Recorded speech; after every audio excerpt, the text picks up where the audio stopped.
Joaquim Jordan Tenedora Forte, nice long name for me to fuck up at some point, I'm sure, asks, when you came out as a non-believer in a Christian household, were your folks supportive?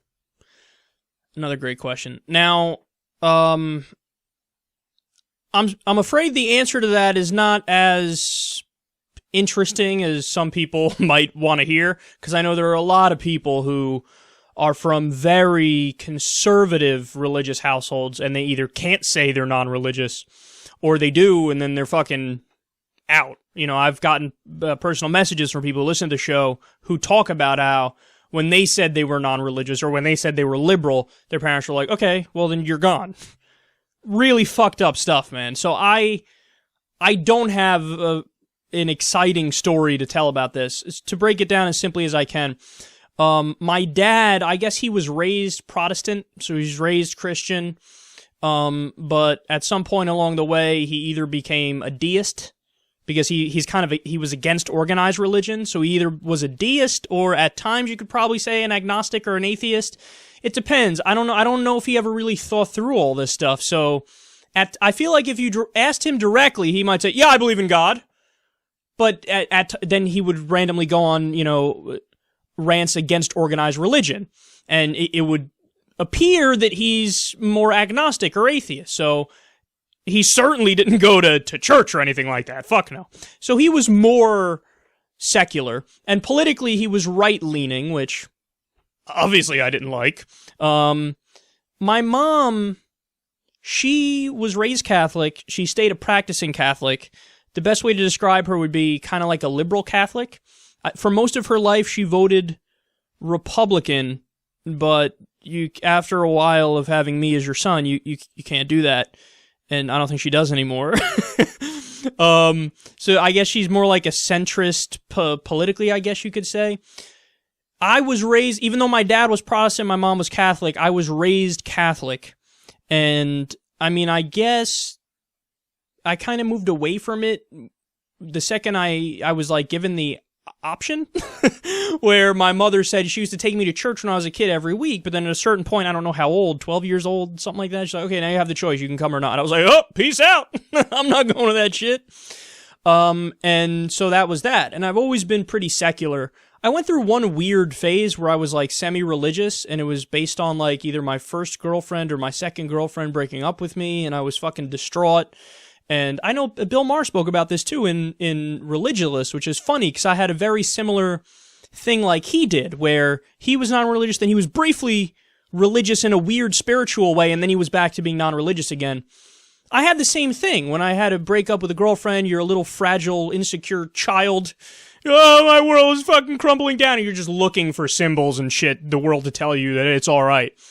I kind of went through the same thing for a very brief period, and then I popped out of it, and obviously was super non-religious now, I guess you could say.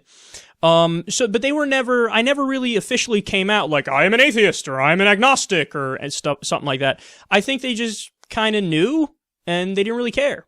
It's not that they like it, it's just that they're indifferent. It's that simple. So it's kind of an anticlimactic story here, but there you go. Eric Lindbergh asks, what was the moment that you realized that you had made it? In other words, when did it strike you that your show was going to be a big-time thing? I don't know if I buy into the premise of the question. No, I don't know. I mean, I was obviously ecstatic when I teamed up with TYT when I was very small, because I knew that would help the show. And then when I hit 100,000, that's not even, when I hit like 50,000, I was ecstatic, subscribers. When I hit like 100,000, I was ecstatic. I don't know. There's no moment where you're like, okay, I did it. I did it. Because I don't know what the fuck I'm doing. I just read articles and talk about it all the time. People look at me, oh, how'd you do it? I don't know what I did or what I'm doing. I'm just doing the only thing I know how to do. I read articles and I talk about it. And that's pretty much it. And it's the same thing, like when I started, there was never a goal to, oh my god, I want to be famous. I just wanted to be able to sustain myself as I did something that I liked. And then you realize, the bigger the show gets, that it's not as simple as you're either famous or you're not famous. And it's not even as simple as like, oh, there's like 4 levels. A-list celebrity, B-list celebrity, C-list celebrity, D-list celebrity. No, there's like fucking 12,000 different levels of celebrity. Okay, so if I were to walk into a progressive conference, yes, I'd be noticed there. You know, if I'm walking in the city in the middle of the day in a young hippie area, I'll probably be noticed. But if you put me, you know, a lot of the places where I go, nobody notices me. Like if I go to, I play golf. When I go to the golf course, you think any of those assholes watch SecularTalk? They don't know who the fuck I am. And it depends on the context and stuff. Like, you know, it's funny to me that I have a pretty big family when you include the extended family. Probably zero of them have really watched SecularTalk and know what I'm doing and know that it's actually gotten to a level now where it's like, whoa, that you're getting weird. You're in a weird area now. Like you actually, people know you and stuff. They couldn't care less. And I couldn't even tell you. Obviously, my father passed away a while ago, as I've spoken about before. But like my sister and my mother, they look at it like I'm an accountant. They don't think fucking twice about it. All right, DC Hammer, awesome name, says, do you believe money in politics deserves more media coverage and citizen outrage? Fuck yes. I couldn't say yes more to this. Money in politics, as people have rightly pointed out for a while now, it's the issue that affects all other issues. So when you look at how Congress votes and you look at what the president does on almost every issue, money in politics is the determinative factor as to why they do what they do. How can it be that the American people are against corporate welfare, but all the time ExxonMobil gets billions of dollars in corporate welfare? The banks get billions of dollars in corporate welfare. How can it be that 80% of the American people want to raise the minimum wage and Congress doesn't do it? How can it be that over 90% of the American people want universal background checks for gun purchases and Congress doesn't do dick about it? And the list goes on and on. Well, the only reason that's the case is because big money is influencing the politicians to not do what the people want. So the media should be all over this. It should be the biggest story every day. It should be a scandal every single day that we live in a fucking oligarchy. We don't live in a democracy anymore. But unfortunately, the media is part of this system. They're part of the establishment. They're part of the corporatocracy. They're part of the oligarchy. They benefit from this system, so they're not going to speak out against it. Guys, where do you think a lot of the money in politics ends up going? So the politicians raise money from billionaires and corporations, and then what do they do with that money? A lot of that money does what? It goes to ads. The ads are buying what? Time on TV. So a lot of that money floods the corporate media, and the corporate media is going to have a picture of the world that's in line with the other establishment pricks.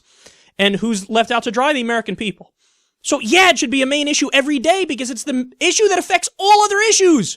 Hey, why are we still at war? Hey, why haven't we done enough about climate change? Hey, why do we still have millions of working poor people in America?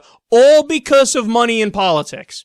So yes, they should cover it, and they should cover it nonstop, and everybody should be able to describe in detail to you what's wrong with American politics by laying out similar to what I just laid out right here when you ask them. That's what the media should be doing. So yes, they should cover it more, and if you want to get involved and do something about it, you guys know the deal. You can go to wolf-pack.com and help them or give them some money, or you could go to Move to Amend, which is another group that Tom Hartman is involved with. He's a liberal radio host. They're also trying to get money out of politics. Represent.us, 1,000,001 ways to try to fight the problem, fight it on all fronts.